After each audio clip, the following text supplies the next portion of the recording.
Jana ke atas kedua telapak tangannya 3 kali. Kemudian dia memasukkan tangan kanannya ke air wudhu, lalu berkumur-kumur dan beristinsyak, menghirup air ke hidung serta beristinthar, mengeluarkan air yang dihirup ke hidung. Kemudian dia membasuh wajahnya 3 kali. Kemudian dia membasuh kedua tangannya hingga siku 3 kali. Kemudian dia mengusap kepalanya. Kemudian dia membasuh kedua kakinya hingga mata kaki 3 kali. Kemudian Utsman bin Affan berkata, aku melihat Rasulullah Shallallahu Alaihi Wasallam wudhu seperti wudhuku tadi. Kemudian Rasulullah Shallallahu Alaihi Wasallam bersabda, barang siapa yang berwudhu seperti wudhuku ini, kemudian sholat 2 rakaat dalam keadaan tidak terlintas pikiran apapun dalam urusan keduniaan, di dalam benaknya niscaya dosa-dosanya yang telah berlalu akan diampuni.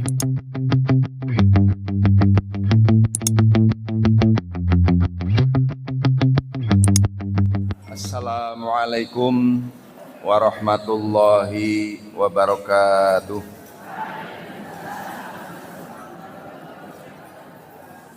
Alhamdulillah alladzi hadana lihadza wa ma kunna linahtadiya laula an hadanallah. Asyhadu an la ilaha illallah wahdahu la syarikalah wa asyhadu anna Muhammadan abduhu wa rasuluh.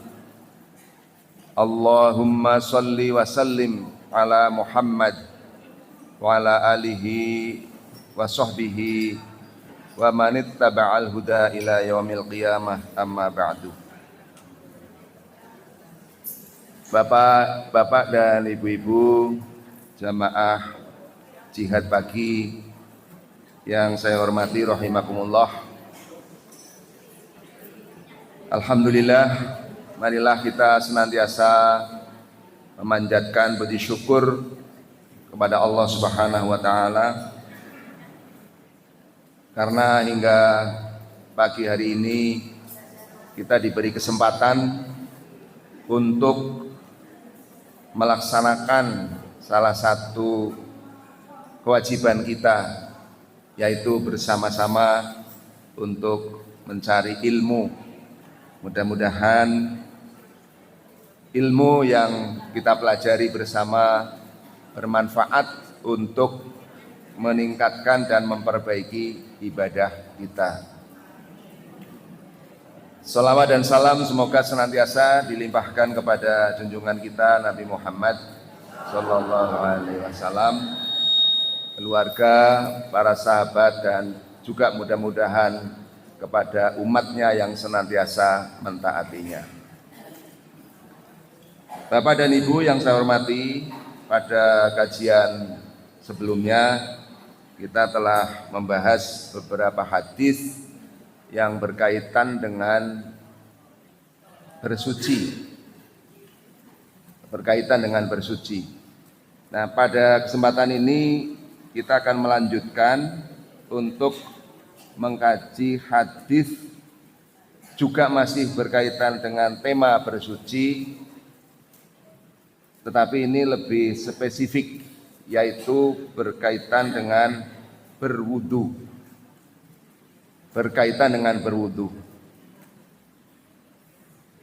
Sebagaimana kita ketahui Bapak Ibu sekalian, bahwa kita semua insya Allah sudah mengenal istilah itu sejak kecil.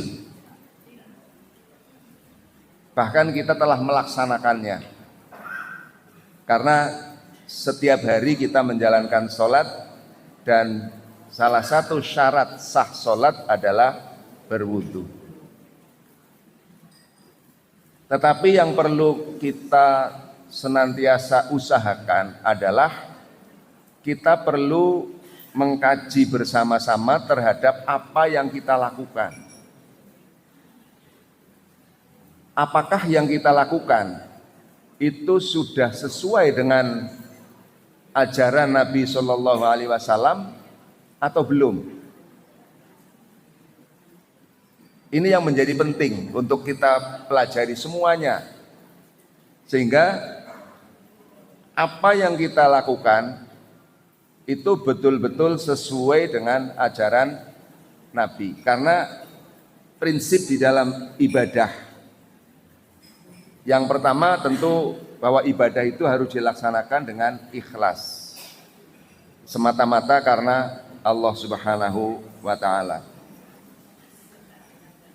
Tetapi tidak cukup hanya dengan ikhlas, bahwa ibadah itu sifatnya adalah meniru apa yang diajarkan oleh Rasulullah Sallallahu Alaihi Wasallam.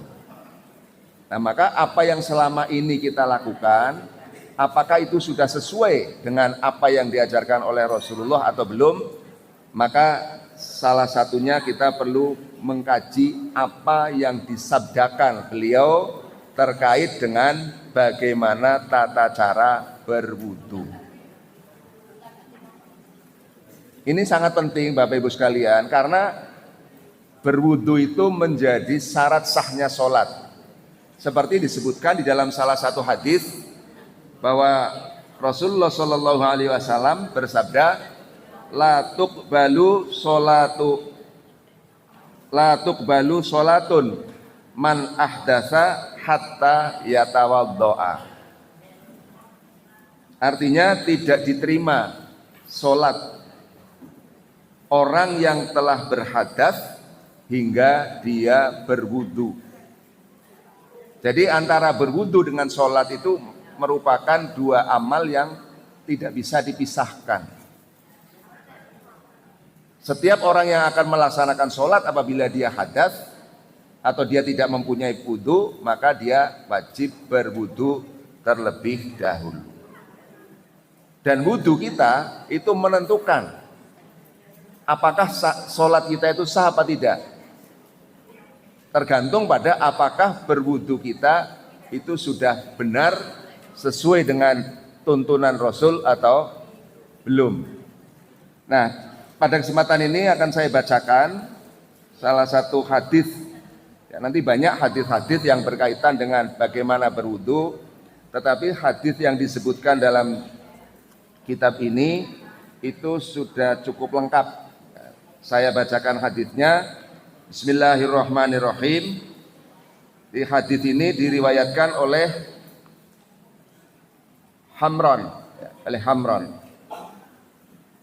An Hamran maula Utsman bin Affan radhiyallahu anhuma annahu ra'a Utsmana da'a biwudu'in fa afrahu ala yadayhi min ina'ihi fa ghasalahuma thalatha marrat thumma adkhala yaminahu fil wudu'i thumma tamadmada wastanshaqa wastanthara thumma ghasala wajhahu thalathan wa yadaihi ilal mirfaqaini thalathan thumma masaha bi ra'sihi thumma ghasala kilta rijlaihi thalathan thumma qala ra'aitun nabiyya sallallahu alaihi wasallam yatawaddau nahwa wudu'i hadza wa qala man tawaddaa nahwa wudu'i hadza thumma shalla rak'ataini la yuhadditsu fihima nafsahu ghufira lahu ma taqaddama min dzambi. Hadisnya agak panjang karena ini menjelaskan tata cara berwudu mulai dari awal sampai dengan akhir.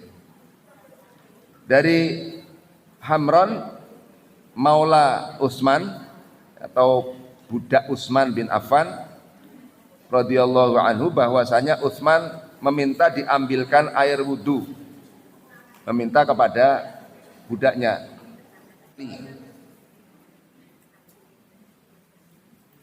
Kemudian dia memasukkan tangan kanannya ke air wudu lalu berkumur-kumur dan beristinsyak, menghirup air ke hidung serta beristinthar, mengeluarkan air yang dihirup ke hidung. Kemudian dia membasuh wajahnya 3 kali. Kemudian dia membasuh kedua tangannya hingga siku 3 kali. Kemudian dia mengusap kepalanya. Kemudian dia membasuh kedua kakinya hingga mata kaki 3 kali. Kemudian Utsman bin Affan berkata, aku melihat Rasulullah Shallallahu Alaihi Wasallam wudu seperti wuduku tadi.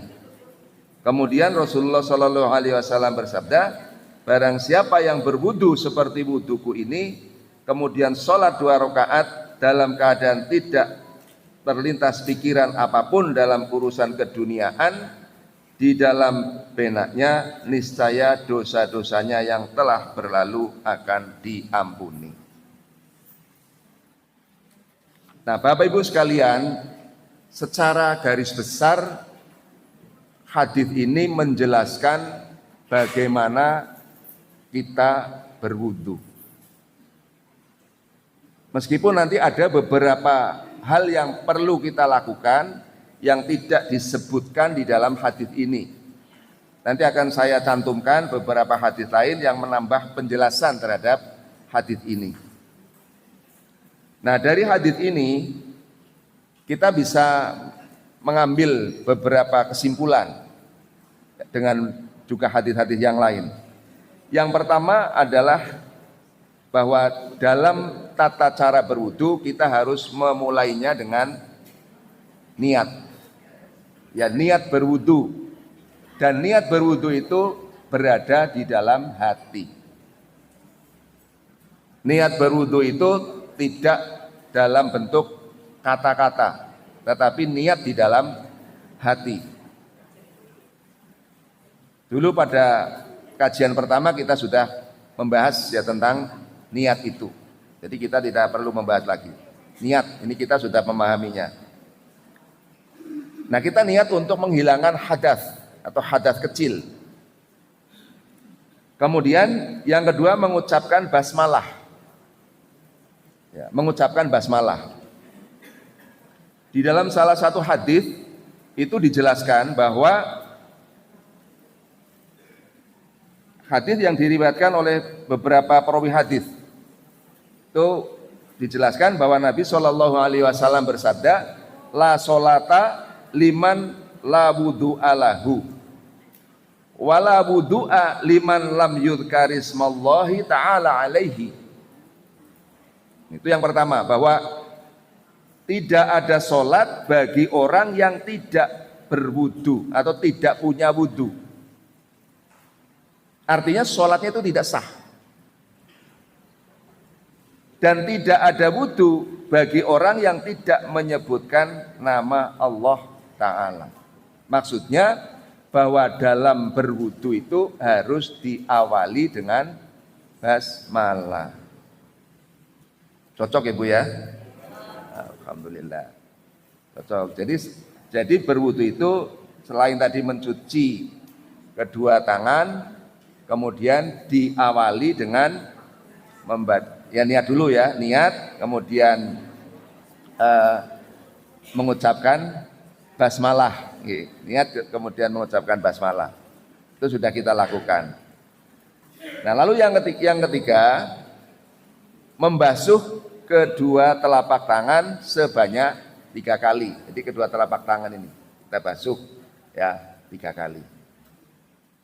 Nah, kalau di dalam hadis ini dijelaskan bahwa ketika Utsman berwudu itu diambilkan air dari tempat tertentu, dari bejana.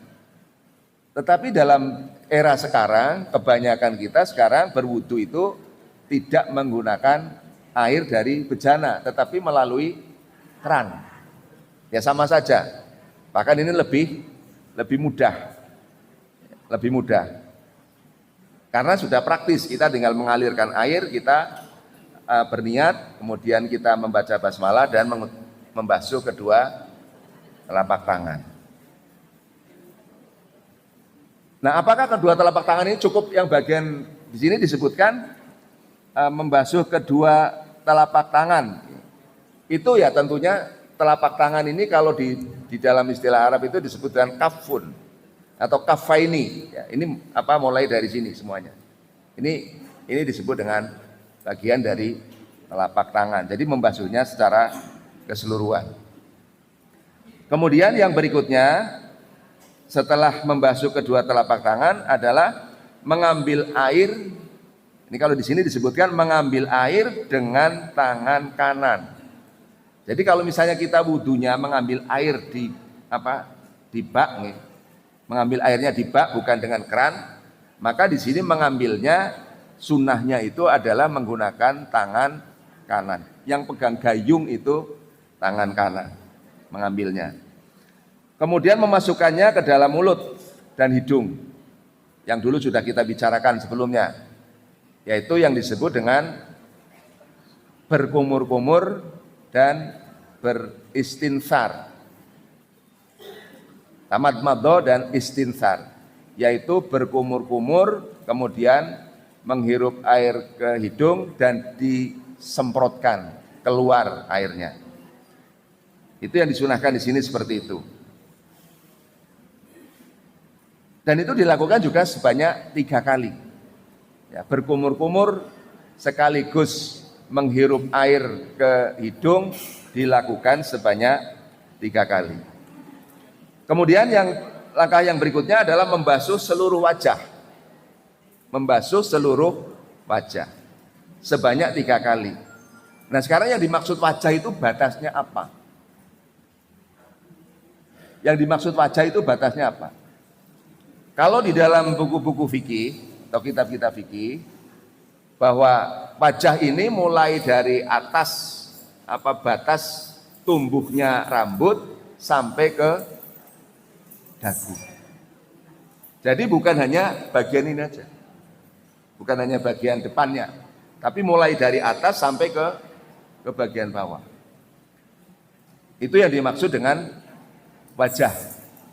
Ya, jadi kesemuanya, itu batas-batas ini itu termasuk wajah yang harus dibasuh ketika berwudu. Karena itu termasuk anggota wudu. Kemudian membasuh tangan kanan hingga siku bersamaan dengan menyela jari jemari sebanyak 3 kali. Dulu sudah kita singgung bahwa tata cara berwudu ketika membasuh tangan maupun membasuh kaki itu tidak selang-seling satu persatu, tetapi satu diselesaikan terlebih dahulu. Ya, satu diselesaikan terlebih dahulu, yang kanan sebanyak 3 kali, kemudian dilanjutkan dengan tangan kiri juga sebanyak 3 kali. Apa ada cara yang lain? Cara lain ada nggak? Dalam prakteknya kadang-kadang ada yang masih berwudu cara membasuh tangan itu selang-seling. Jadi tangan kanan dulu, tangan kiri, kanan, kiri, kanan, kiri. Nah, itu tidak sesuai dengan yang disebutkan dalam hadis ini.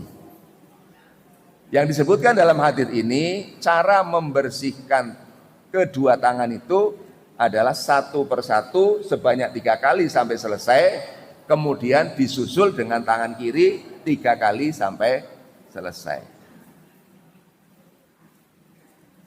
Lalu setelah membasuh kedua tangan sampai siku-siku, membasuh tangannya sampai siku-siku. Jadi mulai dari ujung tangan sampai ke siku-siku batasnya. Jadi Bapak dan Ibu, kalau misalnya kita menggunakan pakaian yang berlengan panjang, itu perlu berhati-hati. Ngelintingnya ini itu harus betul-betul sampai melewati siku, sehingga kita pastikan bahwa batas siku itu terbasuh dengan air. Karena kalau siku kita dalam berwudu tidak terkena air, itu termasuk seperti hadis yang dulu kita bacakan, wailul lil aqabi minan nar. Ada belangnya, nggak boleh ada belangnya, ada belangnya.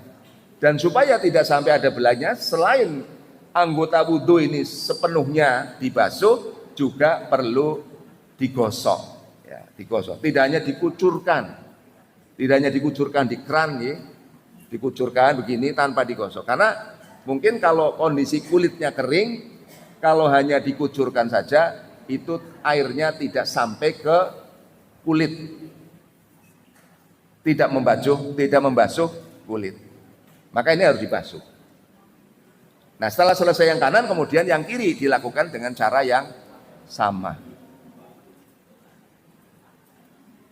Di sini tidak disebutkan tentang bagaimana misalnya ngelinting baju, tidak, tapi yang disebutkan adalah bahwa kita pastikan berwudu ini meliputi anggota wudu secara sempurna. Kemudian setelah membasuh kedua tangan itu mengusap kepala. Ya, mengusap kepala. Nah, sekarang yang dimaksud dengan kepala itu apa? Ya, kepala.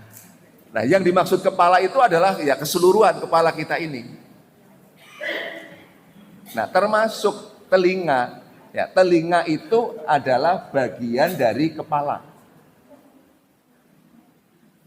Telinga itu adalah bagian dari kepala. Karena itu tata cara menyapu kepala di sini kalau di Al-Qur'an itu disebut dengan kata-kata masaha. Jadi ini beda dengan ketika membasuh muka. Itu dengan kata-kata ghosala. Ghosala. Ghosala itu artinya membasuh. Kalau masaha itu artinya mengusap. Nanti bisa Bapak Ibu baca di surat Al-Maidah. Surat Al-Maidah. Itu di situ disebutkan tentang bagaimana berwudu ya secara garis besar. Di situ kata-kata yang digunakan di dalam Al-Qur'an itu adalah wamsahu biruusikum. Tidak wasilu biruusikum, tidak. Tapi ketika menyebutkan tangan, wajah, tangan, kaki itu dengan kata-kata ghosala. Nah, itu bedanya. Karena itu dalam ketentuan berwudu ini, ketika kita berwudu, kepala kita tidak perlu dibasuh, tetapi cukup disapu atau diusap. Nah, tata caranya bagaimana? Tata caranya adalah mulai dari jadi ini kalau kita sudah tangan kita dibasahi, tidak harus diciduk gini ya, tidak harus diciduk, tapi cukup dibasahi, kemudian kita usapkan mulai dari depan, terus ditarik sampai ke belakang, ditarik lagi ke depan, lalu sekaligus kita menyapu kedua telinga dengan masing-masing tangan kanan mengusap telinga kanan, tangan kiri mengusap telinga yang kiri. Jadi ujung jari ini berada di dalam telinga ini diputar dari bawah sampai ke atas. Lalu yang jempolnya ini, ibu jari itu di luar daun telinga. Nah, itu tata cara mengusap kepala. Jadi bukan membasuh kepala. Dan yang dimaksud kepala di sini menurut hadis ini itu adalah keseluruhan kepala. Karena itu Bapak Ibu sekalian, terutama ibu-ibu ketika berwudu kalau mengenakan jilbab ya itu mestinya dilepas. Sebab kalau tidak dilepas itu nanti hanya digini aja. Ya, hanya dipeluk-peluk nun sewu nggih bagian saja. Ya. Nah, meskipun di dalam kitab fikih itu ada pembahasan dan ada perbedaan di antara ulama. Ya, tetapi secara umum yang dituntutkan di dalam hadis ini bahwa mengusap kepala itu secara keseluruhan mulai dari depan sampai ke belakang lalu ditarik lagi ke depan sekaligus dengan mengusap kedua daun telinga. Itu yang disebut dengan wamsahu biruusikum. Wamsahu biruusikum. Kalau dalam istilah Arabnya itu adanya kata ba kata ba di dalam ayat itu artinya lil ilsaq.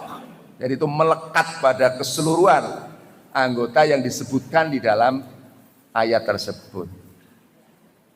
Nah, mudah-mudahan ini sudah kita kerjakan. Nah, kalau misalnya yang selama ini mungkin dalam berwudu itu belum seperti yang disebutkan dalam hadis ini, ya mari kita bersama-sama untuk menyesuaikan. Ya, karena ibadah itu harus berdasarkan contoh, kita ittiba kepada Rasulullah Shallallahu Alaihi Wasallam. Nah, karena itu ibu-ibu ketika berwudu itu harus di tempat yang tertutup, harus di tempat yang tertutup, tidak di tempat yang terbuka. Ya. Karena ya melepas kerudung ya di tempat yang tertutup. Nah itu dari sisi etikanya supaya wudunya juga sempurna. Ya, tata cara berwudunya kita ikuti sesuai dengan sunnah Nabi. Kemudian juga kita tetap menjaga aurat bagi wanita. Itu cara, dan itu cukup satu kali mengusap. Jadi tidak harus berulang-ulang, tidak, cukup satu kali. Dari depan ke belakang, lari ke depan, selesai. Gitu. Nah, kemudian yang terakhir adalah membasuh kaki kanan. Ya, membasuh di sini kata-katanya adalah membasuh. Ya, di dalam hadis itu juga kata-katanya adalah ghosala, yaitu membasuh kedua kaki kanan hingga mata kaki. Ya, di sini batasannya adalah mata kaki, kemiri, bukan lutut. Itu dilakukan 3 kali, sebagaimana tadi membasuh tangan. Jadi diselesaikan kaki kanan terlebih dahulu, 3 kali. Setelah selesai dilanjutkan dengan membasuh ke kaki yang kiri, juga dilakukan 3 kali. Nah, ketika sudah membasuh kaki secara sempurna, maka wudu kita itu sudah selesai. Nah, ketika kita sudah selesai berwudu, maka status kita ini dalam keadaan suci. Dalam keadaan suci. Kalau sebelum wudu tadi kan kita hadas, ya terkena hadas. Maka ketika kita sudah berwudu, keadaan kita ini menjadi bersuci dan kita bisa melakukan ibadah-ibadah yang mensyaratkan untuk bersuci terlebih dahulu. Seperti misalnya terutama sholat, tawaf, dan juga disunahkan ketika kita hendak membaca Al-Quran. Itu wudu. Jadi semua keperluan untuk berbagai macam ibadah tadi, tata cara berwudunya itu sama. Berwudu ketika kita akan membaca Al-Quran sama dengan tata cara kita berwudu ketika kita hendak sholat. Begitu juga nanti di hadis berikutnya penjelasan ketika kita mandi. Ketika kita mandi janabah itu kan juga disunahkan berwudu terlebih dahulu. Itu tata cara berwudunya juga sama. Jadi itu hanya satu cara ya, berwudu itu. Tidak kemudian misalnya berwudu untuk sholat begini caranya, berwudu untuk membaca Al-Quran, ini enggak ada. Jadi semuanya sama. Nah, selanjutnya Bapak Ibu yang saya hormati, di dalam hadis ini memang tidak disebutkan rangkaian amal-amal yang lain secara lebih detail. Tetapi dijelaskan di dalam beberapa hadis yang lain. Ya, misalnya tentang bagaimana berdoa setelah wudu. Di sini tidak disebutkan. Doanya apa juga tidak disebutkan. Nah, bagaimana tata cara berdoa? Di sini disebutkan di dalam salah satu hadis bahwa Rasulullah Shallallahu Alaihi Wasallam bersabda, "Ma minkum min ahadin yatawaddau fayublihu aw fayusbihul wudu'a thumma yaqulu asyhadu alla ilaha illallah wa anna muhammadan abdullah wa rasuluhu illa futihat lahu abwabul jannah ats-tsamaniyatu yadkhulu min ayyiha syaa." Artinya, tidaklah salah seorang dari kalian berwudu dan ia menyempurnakan wudunya. Jadi berwudu menyempurnakan wudunya, maksudnya berwudu sesuai dengan tuntunan yang diajarkan oleh Rasulullah, kemudian membaca doa. Ya, membaca doa. Kita sudah hafal doanya karena kita sudah melakukannya. Aku bersaksi bahwa tidak ada sesembahan yang berhak disembah kecuali Allah dan Nabi Muhammad adalah utusan Allah, melainkan akan dibukakan baginya pintu-pintu surga yang jumlahnya 8. Di sini disebutkan 8. Kita tidak tahu, tidak tahu seperti apa. Jadi tidak usah dibayangkan, karena surga itu adalah sesuatu yang tidak bisa kita pikirkan, bahkan tidak bisa kita bayangkan. Apike kaya apa kaya istana apa, kita nggak bisa, nggak ada bandingannya di dunia ini. Yang jelas di sini disebutkan bahwa kita akan dibukakan pintu surga yang jumlahnya 8. Dan yang istimewa di sini dikatakan, dan dia bisa masuk dari pintu mana saja ia mau. Tinggal pilih. Apakah pintu yang 1, pintu 2, pintu 3 dan seterusnya. Sesuai dengan keinginan kita. Nah, ini menunjukkan Bapak Ibu sekalian betapa mulianya, betapa utamanya kita itu berwudu dengan sempurna, kemudian kita memanjatkan doa kepada Allah Subhanahu wa ta'ala. Nah, di dalam doa ini ada riwayat yang ditambahkan oleh At-Tirmidzi. Ditambahkan. Kalau tadi hanya sampai kepada wa anna Muhammadan Abdullahi wa rasuluh, kemudian Imam At-Tirmidzi menambahkan doa, Allahumma ij'alni minat tawwabina waj'alni minal mutatahhirin. Yang artinya, Allahumma ij'alni, ya Allah jadikan aku minat tawwabina, termasuk golongan orang-orang yang bertaubat, waj'alni minal mutatahhirin, dan jadikanlah kami termasuk golongan orang-orang yang suci, orang yang membersihkan diri. Nah, ini diriwayatkan dalam hadis riwayat Tirmidzi. Jadi monggo Bapak Ibu bisa berdoa seperti hadis yang pertama tadi, bisa juga dilengkapi sebagaimana hadis yang diriwayatkan oleh At-Tirmidzi. Hadisnya sahih. Nah, itu setelah selesai berwudu. Nah, lalu apa yang kita lakukan setelah itu? Setelah berwudu selesai, kemudian kita sudah membaca doa, sudah selesai, lalu yang kita lakukan apa? Setelah selesai berwudu apa yang dilakukan? Ya, betul.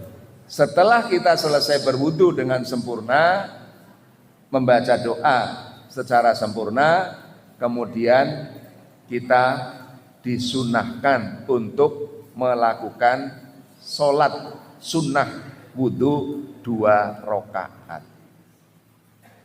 Sholat sunnah wudu 2 rakaat.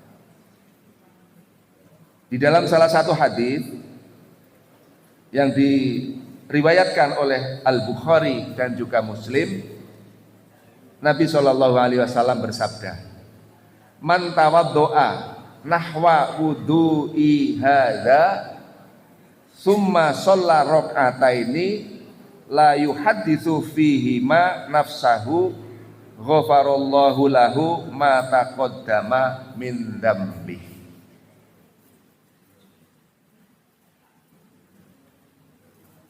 Barang siapa yang berwudu nahwa wudu'i hadza, seperti wuduku ini.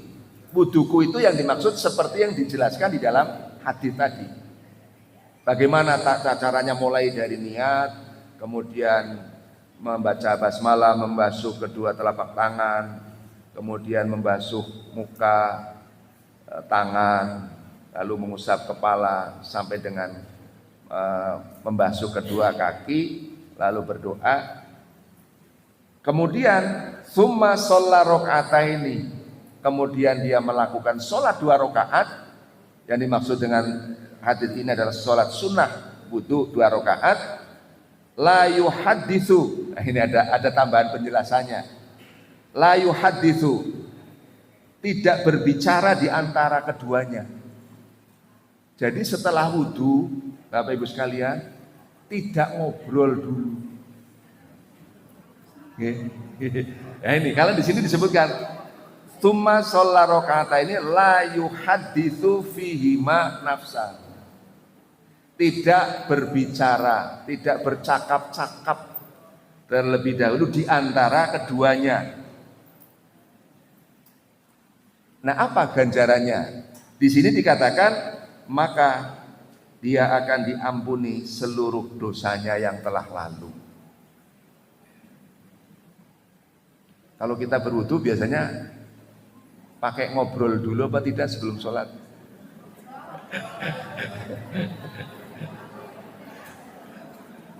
Pakai ngobrol dulu tidak, Bu?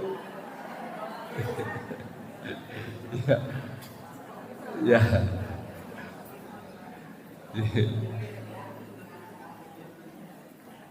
Ya, kadang-kadang disambi-sambi ya. Karena biasanya tempat wudu itu kan di rumah bagian belakang. Kadang-kadang setelah berwudu ya sudah sempurna wudunya, berdoa, diselingi yo ngentasi jemuran. Kadang-kadang disambi udah sayur dan sebagainya. Lah, sebaiknya Bapak Ibu sekalian, ya, sebaiknya ya, kalau kita mengikuti petunjuk hadis ini, antara berwudu dengan sholat sunnah 2 rakaat itu merupakan rangkaian satu paket. Ya, merupakan rangkaian satu paket. Jadi malah kadang-kadang ada wudu sebelum selesai berwudu, ketika sudah mengusap kepala tinggal membasuh kaki itu sambil bincang-bincang. Nah itu nggak sah wudunya, karena itu ketika kita sedang membasuh kaki kan belum selesai. Ketika ada orang bertanya nggak usah dijawab ketika kita sedang berwudu. Nah wudu itu sambil ngobrol ya, sambil ngobrol. Sehingga ketika dia sempat, kan ada jeda ketika sudah mengusap kepala, sampai ke membasuh kaki, dia ada jeda. Apalagi bagi yang cara membasuh kakinya itu belum sesuai dengan tuntunan ini, hanya dikucurkan. Itu biasanya ya sambil cerita, sambil apa gitu ya. Nah jadi kalau kita mengikuti tuntunan ini yang oleh Rasulullah SAW dijelaskan bahwa dia akan diampuni dosanya yang lalu, itu mestinya melakukan berwudu, antara mulai berwudu, berdoa sampai dengan sholat 2 rakaat itu satu rangkaian, tidak usah dijeda. Kalau mau ngentasi jemuran ya nanti. Kalau mau ngurusi masak ya nanti atau diselesaikan dulu baru berwudu, supaya ini betul-betul sesuai dengan tuntunan Rasulullah dan kita akan mendapatkan kesempatan diampuni dosa-dosanya yang telah lalu. Nah, ini luar biasa Bapak Ibu sekalian, kalau kita mengikuti cara-cara berwudu sesuai dengan apa yang dituntunkan oleh Rasulullah. Jadi banyak sekali kesempatan kita untuk melakukan amal yang nilainya luar biasa, walaupun itu sebenarnya ringan. Dan selama ini sudah kita lakukan, hanya saja mungkin ketika kita melakukan masih ada hal-hal yang terselip di situ. Ya, masih ada yang terselipkan, yang belum sesuai dengan apa yang diajarkan oleh Rasulullah Shallallahu Alaihi Wasallam. Nah, maka berdasarkan pengetahuan kita ini pada kesempatan pagi hari ini, marilah Bapak Ibu sekalian, kita satu persatu bagaimana tata cara beribadah kita itu setiap saat kita lakukan usaha untuk menyempurnakan. Mulai dari bagaimana bersuci, berwudu, nanti selanjutnya bagaimana kita sholat. Meskipun kita sholat itu sudah bertahun-tahun. Bapak Ibu wudu, menjalani wudu mungkin sudah ada yang 60 tahun berwudu. Ada yang 60 tahun sudah berwudu ya. Jadi 60 tahun itu berapa kalau dihitung? Dari ribuan kali berwudu. Ribuan kali. Nah, tapi insya Allah ya semuanya itu karena kita niat untuk menyempurnakan, maka Allah itu akan memberi maaf kepada kita semuanya. Andaikan selama ini tata cara berwudu kita masih belum sempurna. Yang penting sekarang ini kita berniat dan kita berusaha untuk membaguskan wudu kita, karena wudu itu menjadi syarat sahnya sholat. Dengan rangkaian ibadahnya tadi, berwudu, berdoa, kemudian kita melakukan sholat sunnah 2 rakaat. Nah, Bapak Ibu sekalian, kalau kita tarik ke lebih atas ya tentang bagaimana berwudu, ini sebenarnya sudah dijelaskan di dalam surat Al-Maidah, surat nomor 5 ayat 6. Dasar utamanya itu, dasar utamanya yang disebutkan di dalam Al-Quran tentang bagaimana cara berwudu. Di situ hanya disebutkan ada 4 anggota wudu. Yang utama itu ada 4 saja. Nah, detailnya tadi dijelaskan di dalam hadis. Jadi kalau mengikuti yang disebutkan di ayat itu, Allah berfirman, ya ayyuhalladzina amanu idza qumtum ilas sholati faghsilu wujuhakum. Jadi langsung di sini, apabila kalian hendak mendirikan sholat, faghsilu wujuhakum, basuhlah wajah kalian, wa aydiyakum ilal marafiq, dan juga basuhlah kedua tangan sampai ke siku-siku. Jadi di sini tidak disebutkan bagaimana niat, tidak disebutkan bagaimana membaca basmalah, tidak disebutkan bagaimana membasuh kedua tangan. Tapi langsung disebutkan faghsilu wujuhakum. Nah, detail caranya itu dicontohkan oleh Rasulullah. Kemudian wamsahu, ini yang tadi saya sampaikan, dan ini sesuai dengan yang disebutkan juga di dalam hadis. Wamsahu biru'usikum wa arjulakum ilal ka'bain, dan usaplah kepala ya, kepala kamu sekalian, dan basuhlah kedua kaki sampai ke mata kaki. Nah, itulah Bapak Ibu sekalian kajian kita pada kesempatan pagi hari ini tentang bagaimana berwudu yang dituntunkan oleh Rasulullah Sallallahu Alaihi Wasallam. Kita sekali lagi saya mengajak kepada hadirin sekalian, marilah setiap amal ibadah kita, karena ibadah ini harus mengikuti tuntunan Rasulullah, maka apa yang kita lakukan berdasarkan pengalaman-pengalaman selama ini kita cocokkan Jadi cara mencocokkan standarnya adalah standar yang dituntutkan oleh Rasulullah, bukan standar berdasarkan hafalan kita. Bisa jadi hafalan kita, praktek kita ini ada yang terlewat, maka kita kembalikan sesuai dengan apa yang diajarkan oleh Rasulullah Shallallahu Alaihi Wasallam. Demikian, mudah-mudahan yang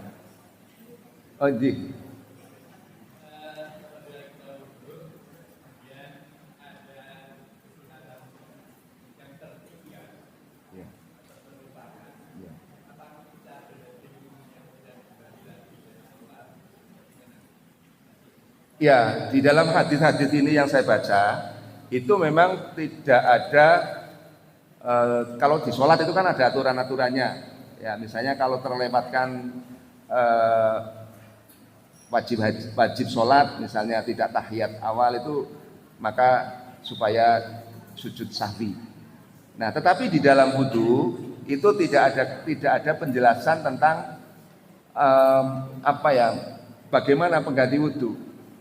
Nah, maka tentunya ketika ada salah satu tahapan berwudu kita itu yang tidak bisa kita lakukan, ya kita kembalikan atau kita kembali mulai dari awal.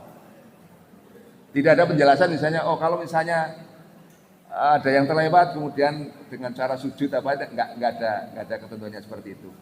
Jadi kalau kita misalnya wudu kok terlupa, tadi langsung berwudu, langsung mengusap kepala, ya kita tidak membasuh muka dulu, ya maka kita ulangi berwudu kita. Nah, ini sebenarnya juga dicontohkan, kita bisa mengkiaskan, ya ada peristiwa meskipun bukan peristiwa berwudu. Jadi misalnya peristiwa sholat, ketika ada seorang yang sholat ya, di belakang Nabi, kemudian setelah sholat itu lapor kepada Nabi menyampaikan bahwa kami telah sholat, lalu Nabi menyuruh lagi untuk sholat. Sholatlah kamu karena kamu belum sholat. Diulang sampai 3 kali. Nah, sehingga kemudian Nabi sampai bersabda, shollu kama ra'aitumuni usolli. Nah, ini bisa kita jadikan sebagai dasar, ya.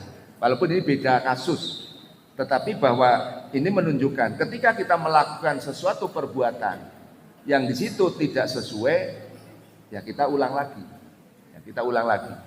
Berwudu juga begitu, kalau ada yang terlewat maka kita ulang lagi.